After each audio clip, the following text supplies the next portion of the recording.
Oke, sekarang kita coba menggunakan Bootstrap template yang sudah ada. Misalnya kita download dari situs-situs yang menyediakan template. Nah, gimana caranya sekarang mengintegrasikan mereka ke dalam Django? Oke, untuk lebih enaknya lagi kita coba membuat sebuah project baru. Oke, kita coba masuk ke directory yang kita install project tersebut. Bisa di mana aja. Kalau saya kebetulan di sini udah saya siapin khusus untuk Django. Misalkan kita sudah masuk ke folder yang akan kita mau install project tersebut. Ya udah, kita tinggal perintahnya adalah Django admin start project. Nah, ini tinggal nama projectnya. Misalkan apa? Misalkan store. Kita enter. Nah, di sini kita akan memiliki sebuah folder baru, folder project yang namanya store. Kalau kita lihat di sini ls-l. Nah, di sini ini adalah project yang baru kita buat tadi. Oke. Nah, sekarang kita masuk ke folder tersebut, store. Nah, kita lihat di sini di dalam folder store ada manage.py dan store lagi. Nah, store yang ini itu adalah nama application-nya. Jadi sebuah Django, project Django itu nama project-nya dan ada nama application-nya. Secara default nama application-nya itu sama dengan nama project-nya. Kita bisa ganti sebenarnya. Dan satu project bisa terdiri dari atau berisi banyak application atau aplikasi di dalamnya. Oke.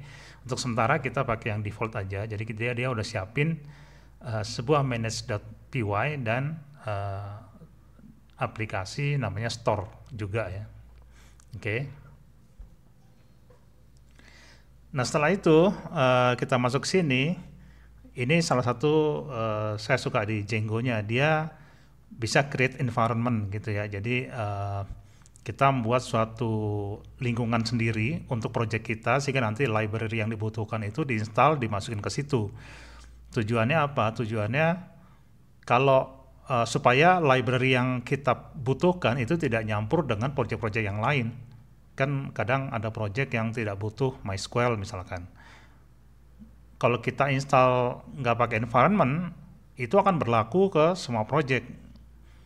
Kadang ada yang nggak butuh atau nggak perlu MySQL jadi ikut ke install kan. Nah, kalau ini dia khusus untuk project kita aja. Nah, ini fungsinya dari environment.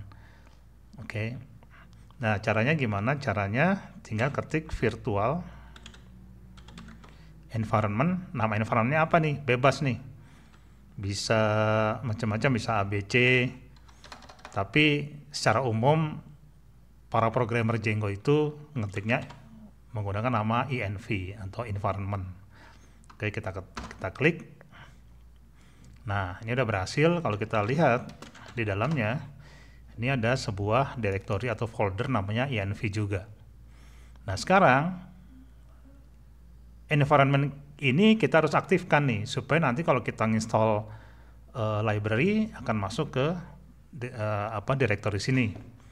Caranya gimana? Caranya di env ini itu ada, coba kita masuk ls-al env, ada apa aja nih?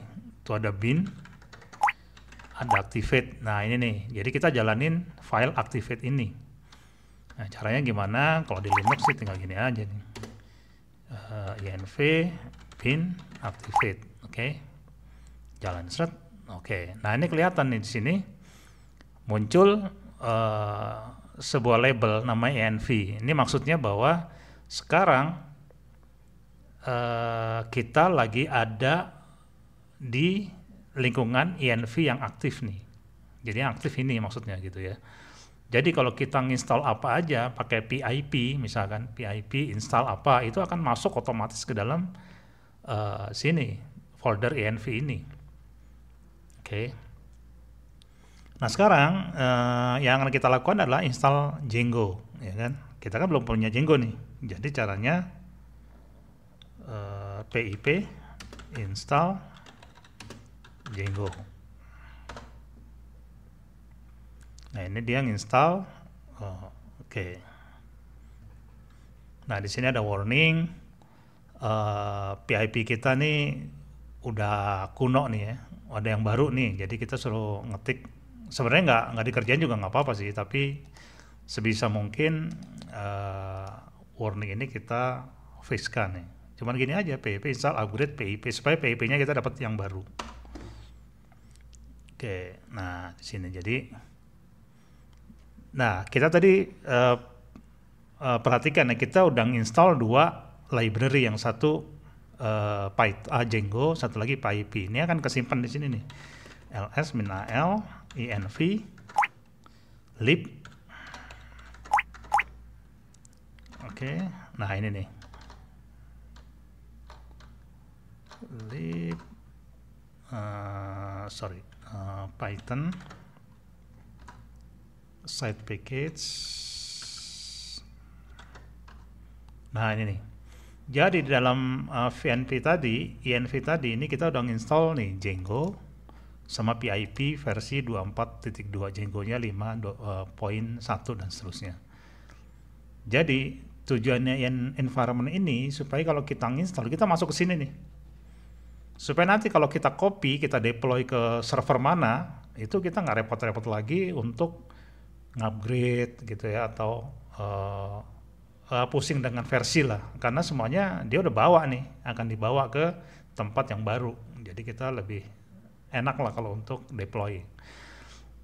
Oke, nah sekarang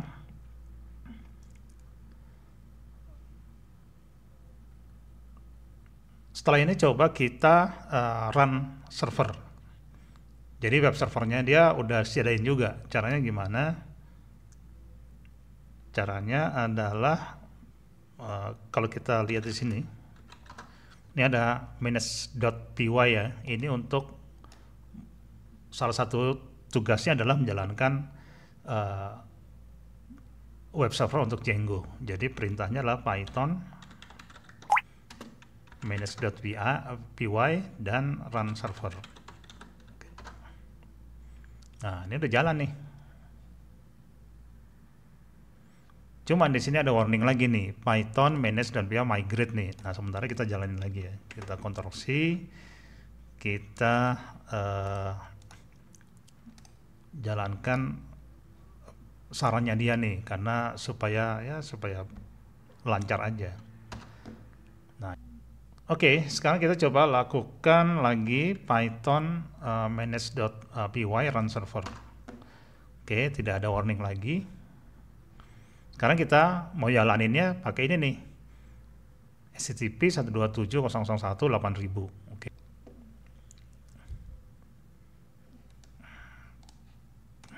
Oke, ini 127. Nah ini. Nah, sekarang di sini kita sudah sukses menginstal Django, atau project kita udah jalan nih. Ini adalah step yang pertama. Mari kita lanjutkan step keduanya.